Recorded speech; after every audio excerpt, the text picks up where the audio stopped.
గయ్యాలి అత్త రెండవ భాగం. శ్రీలత ఇంట్లో అత్తపోరు తట్టుకోలేక, అలాగే ఆర్థిక పరిస్థితులు కూడా అంతంత మాత్రంగానే ఉండడంతో ఉద్యోగం చేయాలని అనుకుంటుంది. కానీ భర్త మురళి అందుకు అంగీకరించలేదు. అత్త పంకజం కూడా అందుకు ఒప్పుకోలేదు. అందుకు శ్రీలత ఎంతగానో బాధపడుతుంది. అలా కొన్ని రోజులు గడిచాయి.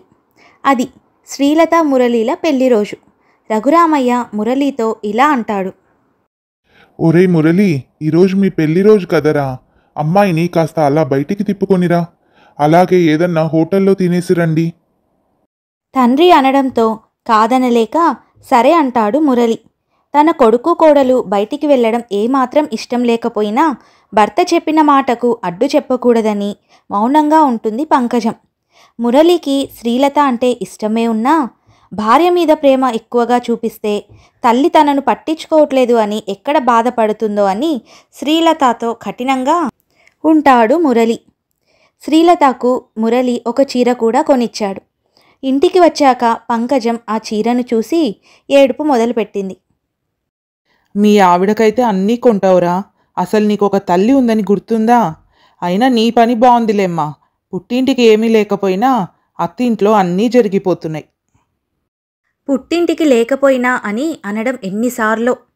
పిల్లనిచ్చిన పుట్టింటి వాళ్ళు అంటే అత్తింటి వాళ్లకు ఎందుకంత చులకన భావం అని మనసులో అనుకుంటుంది శ్రీలత. అబ్బా పోనీలేమ్మా, ఏదో సందర్భం వచ్చింది కాబట్టి కొనిచ్చాను, ఈసారి నీకు కూడా కొనిస్తానులే, ఇక వదిలేయ్, నీ తర్వాతే నాకు ఎవరైనా అని నీకు కూడా తెలుసు కదా అని పంకజంని సముదాయిస్తాడు మురళి. అత్తగారు తన భర్త అన్న మాటలకు బాధపడి చీర అక్కడే పెట్టేసి గదిలోకి వెళ్ళిపోతుంది శ్రీలత. ఒకరోజు వంటింట్లో పని చేసుకుంటున్న శ్రీలతకు కొన్ని మాటలు చెవిన పడ్డాయి. తన అత్తగారు ఫోన్లో ఇలా మాట్లాడుతుంది. పనులన్నీ నువ్వు ఒక్కదానివే చేయలేనని చెప్పవే, మోకాళ్ళ నొప్పులు వస్తే మాత్రం తిండి మానేస్తుందా, నిద్ర మానేస్తుందా? పనులు చేయడానికి ఏంటట? నువ్వు ఒక్కదానివే పనులన్నీ చేసుకోలేనని గట్టిగా చెప్పు మీ అత్తగారికి అని అంటుంది పంకజం. పంకజం మాటలు విని మురళి ఏమైందమ్మా అని అడిగాడు. ఒరేయ్ మురళి, నీ చెల్లి అక్కడ సంతోషంగా లేదురా, వాళ్ళ అత్తగారికి ఈ మధ్య మోకాలు నొప్పులు వచ్చాయట, అన్ని పనులు అదే చేసుకుంటుందట. దానిని మనం ఎంత అపురూపంగా చూసుకున్నాము. పోనీ పని మనిషిని వంట మనిషిని పెట్టుకుందామంటే బయట నుంచి వచ్చిన మనుషులు శుభ్రంగా ఉండరని, అయినా ఉండేది ముగ్గురు మనుషులమే కదా, దానికి పని మనిషి వంట మనిషి ఎందుకని అంటుందట వాళ్ళ అత్తగారు. అల్లుడుగారైనా తన భార్యకు సపోర్ట్ చేయకుండా వాళ్ళ అమ్మ మాట విని నా కూతుర్ని అంతలా బాధ పెడతాడా అని కొడుకుతో మొరపెట్టుకుంటుంది పంకజం. లావణ్య పంకజం రఘురామయ్యల కూతురు. లావణ్య భర్త వరుణ్, అత్తగారు శ్రీలక్ష్మి. శ్రీలక్ష్మికి వరుణ్ ఒక్కడే కొడుకు అవడంతో కోడలైన కూతురైనా ఇక లావణ్యానే అని అనుకునేది. లావణ్యాన్ని ఎంతో ప్రేమగా చూసుకునేది. కానీ లావణ్య మాత్రం తన తల్లి చెప్పే చెప్పుడు మాటలు విని అత్తగారిని సరిగ్గా చూసుకునేది కాదు. అయినా శ్రీలక్ష్మి మాత్రం లావణ్యను ఏమీ అనేది కాదు. మౌనంగా తన తప్పులన్నీ క్షమిస్తూ వచ్చేది. అలా కొంతకాలం గడిచింది. ఒకరోజు పంకజంకి లావణ్య నుండి ఫోన్ వస్తుంది. లావణ్య కడుపుతో ఉంది అని. అది విని ఎంతగానో సంతోషిస్తుంది పంకజం. అక్కడే ఉంటే పనులు చేయాల్సి వస్తుందని పంకజం లావణ్యను వెంటనే పుట్టింటికి రమ్మని చెప్తుంది. 3వ నెల పడగానే పుట్టింటికి వస్తుంది లావణ్య. లావణ్యకు శ్రీలత అంటే అస్సలు పడేది కాదు. తనకు అనుకున్నంత ఆడపడుచు కట్నం ఇవ్వలేదని శ్రీలతను ఎప్పుడూ ఏదో ఒకటి అంటూ బాధ పెడుతూ ఉండేది లావణ్య. లావణ్య వచ్చాక శ్రీలతకు పనిభారం ఇంకా పెరిగింది. క్షణం తీరిక కూడా లేకుండా పోయింది. రోజంతా వంటగదిలోనే గడిపేది.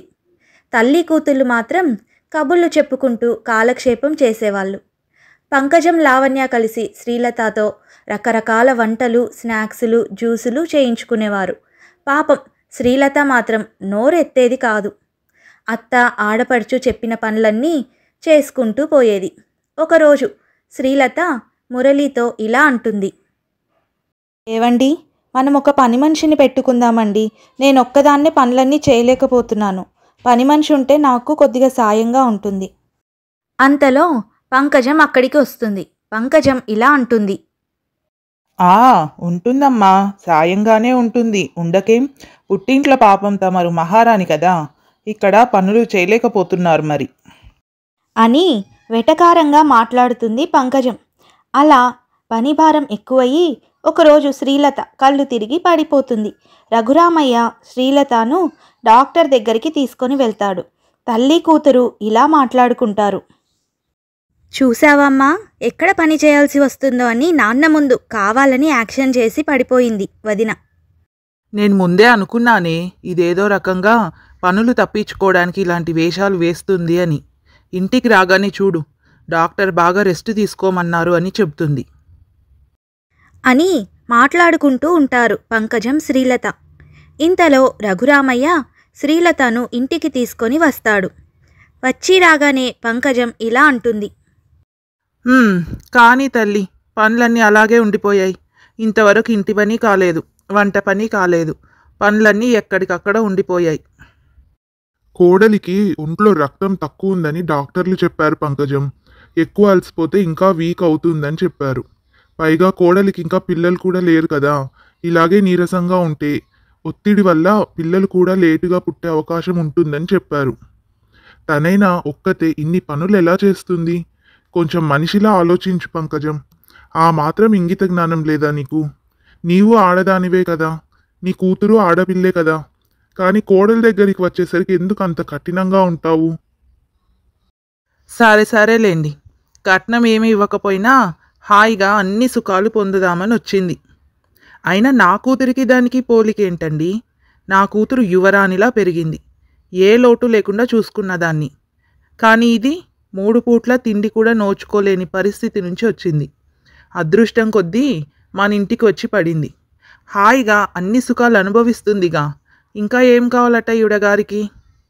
పాపం నా కూతురు చూడు, అత్తారింట్లో అన్ని సౌకర్యాలు లేకపోయినా సర్దుకుపోతూ ఉంది. కనీసం పుట్టింటికి వచ్చినప్పుడైనా అది సుఖపడుతుంటే ఇది చూసి ఓర్వలేకపోతుంది. ఇలా ఒకరికొకరు వాదించుకుంటూ ఉంటే మురళి అంతలో ఆఫీస్ నుంచి వచ్చాడు. ఏంటి, ఏమైంది, ఎందుకు అందరు అలా ఉన్నారు అని అడుగుతాడు మురళి. ఏముంది నాయనా, నీ పెళ్ళాం మూలంగా మేమిప్పుడు తిట్లు తింటున్నాము. మీ నాన్నగారు ఇంతకుముందు ఒక్క చిన్న మాట కూడా అనేవారు కాదు. నీ పెళ్ళాం మూలంగా మేమిప్పుడు మాటలు పడాల్సి వస్తుంది. చూడు శ్రీలత, నా చెల్లెలు ఇప్పుడు కడుపుతో ఉంది. తనని ఈ సమయంలో జాగ్రత్తగా చూసుకోవాలి. తనకు కావలసినవన్నీ చేసి పెట్టాలి. మా అమ్మ, నా చెల్లి నీ వల్ల ఏ మాత్రం బాధపడినా నిన్ను క్షమించేది లేదు. ఆ విషయం గుర్తుపెట్టుకో. ఏవండి, మీరు విషయం పూర్తిగా తెలుసుకోకుండా ఇలా మాట్లాడుతున్నారు. నేను చెప్పేది కూడా వినాలి కదా మీరు. నువ్వు చెప్పేది నేనేం వినాలని అనుకోవట్లేదు శ్రీలత. అని చెప్పి అక్కడి నుంచి వెళ్ళిపోతాడు మురళి. పాపం శ్రీలత డాక్టర్ దగ్గరికి వెళ్ళిన సంగతి, అక్కడ డాక్టర్ చెప్పిన విషయం గురించి చెప్పాలని ట్రై చేసినా వినిపించుకోలేదు మురళి. శ్రీలత మనసులో ఇలా అనుకుంటుంది. తన తల్లి మాటలకు లొంగి నేను ఏది చెప్పినా ఈయన అర్థం చేసుకోవడం లేదు. ఎన్ని ఇబ్బందులు వచ్చినా నాకు నేను ధైర్యంగా ఉండాలి. నా ఆరోగ్యం కూడా నేనే చూసుకోవాలి, లేదంటే నాకు తల్లి అయ్యే అవకాశం చాలా తక్కువ అని డాక్టర్ అన్నారు అని తనలో తాను బాధపడుతుంది శ్రీలత. డాక్టర్ ఇచ్చిన మెడిసిన్స్ వాడుతూ లావణ్యకు చేస్తున్న వంటలు, జ్యూసులు కొంచెం ఎక్కువగా చేసుకొని ఎవరూ చూడకుండా తను కూడా తినేది శ్రీలత. అలా కొన్ని రోజులు గడిచాయి. ఇంతలో లావణ్యకు 5వ నెల వస్తుంది. లావణ్యకు శ్రీమంతం చేయాలని అనుకుంటుంది పంకజం. పంకజం మురళితో ఇలా అంటుంది. ఒరేయ్ మురళి, నీ చెల్లికి 5వ నెల పడిందిరా, సీమంతం చేయాలి. అలాగే చేద్దామమ్మా అని అంటాడు మురళి. నీ చెల్లెలు సీమంతం చాలా గ్రాండ్గా చేయాలని అడుగుతుందిరా. కానీ అమ్మా, అంత గ్రాండ్గా చేయాలంటే మన దగ్గర అంత డబ్బు లేదు కదా. ఏమంటున్నావురా? ఒక్కగానొక్క కూతురు, దాని సీమంతం కూడా గ్రాండ్గా చేయలేకపోతే ఎలారా? నలుగురు ఏమనుకుంటారు? సరే అమ్మా, కానీ ప్రస్తుతం నా దగ్గర అంత డబ్బు లేదు. ఆఫీస్లో ఎవరైనా అప్పిస్తారేమో అడిగి చూస్తాను. తల్లి కొడుకు మాట్లాడుకుంటున్నదంతా గది బయట నుంచి వింటుంది శ్రీలత. ఆ రోజు రాత్రి శ్రీలత మురళితో ఇలా అంటుంది. ఏవండి, ఇందాక అత్తయ్య గారితో మీరు మాట్లాడుతున్నదంతా నేను విన్నాను. మన ఆర్థిక పరిస్థితిని బట్టి సీమంతం చేద్దామండి. అప్పు చేసి మరీ సీమంతం చేయడం అంత అవసరమా? తర్వాత మళ్ళీ మీరే అప్పు తీర్చడానికి ఇబ్బందులు పడాలి. మా అమ్మ చెప్పినట్టు మా చెల్లికి ఖర్చు పెడుతుంటే నువ్వు ఓర్వలేకపోతున్నావు కదా. నా చెల్లి సీమంతం చేయడానికి నా తిప్పలేదో నేను పడుతున్నాను. అయినా అప్పు చేస్తానో లేక బ్యాంకు దోపిడీనే చేస్తానో అదంతా నీకు అనవసరం. మరోసారి నువ్వు ఈ విషయంలో తలదూర్చావంటే బాగోదు, ముందే చెప్తున్నాను. అది కాదండి, నేను చెప్పేది ఒకసారి వినండి. శ్రీలత చెప్పేదేది వినకుండా గదిలో నుంచి బయటికి వెళ్ళిపోతాడు మురళి. ఆ మరుసటి రోజు ఉదయం ఆఫీస్కి బయలుదేరి వెళ్తాడు మురళి. ఆఫీసులో తన స్నేహితులతో ఇలా మాట్లాడతాడు. అరే రమేష్, నా చెల్లికి సీమంతం చేయాలని అనుకుంటున్నారా ఇంట్లో వాళ్ళు. అమ్మ గ్రాండ్గా చేద్దాము అంటుంది, కానీ నా దగ్గర ఇప్పుడు అంత డబ్బు లేదు. నాకు కొంచెం డబ్బు అప్పుగా కావాలిరా, త్వరలోనే అప్పు మొత్తం తీర్చేస్తాను అని అంటాడు మురళి. అందుకు రమేష్ ఇలా అంటాడు. ఎందుకురా అంత గొప్పలకు పోవటం, ఉన్న దాంట్లో చేసుకోవచ్చు కదా. లేని దానికోసం అంత పాకులాడడం ఎందుకు. నీకు వచ్చే జీతంతో నీకు ఇల్లు గడవడమే కష్టంగా ఉంది. మళ్ళీ అప్పు చేసి ఎలా తీరుస్తావు. అయినా నెక్స్ట్ వీక్ మేమందరం ఫ్యామిలీతో ట్రిప్ వెళ్ళాలని ప్లాన్ చేశాము. నువ్వు కూడా వస్తావేమో అనుకున్నాం. కానీ నువ్వేమో ఇప్పుడు మీ చెల్లి సీమంతం చేయడానికి డబ్బులు కావాలని అడుగుతున్నావు. ప్రస్తుతం నీకు అప్పు ఇచ్చేంత డబ్బు మా దగ్గర లేవురా, వేరే ఎవరినైనా అడిగి చూడు అని అంటారు మురళి స్నేహితులు. ఈ మాటలు విన్న మురళి చాలా బాధపడతాడు. మనసులో ఇలా అనుకుంటాడు. సమయానికి స్నేహితులన్నా ఆదుకుంటారు అనుకున్నాను. ఇంతకాలం వీళ్ళు నా నిజమైన స్నేహితులని అనుకున్నాను.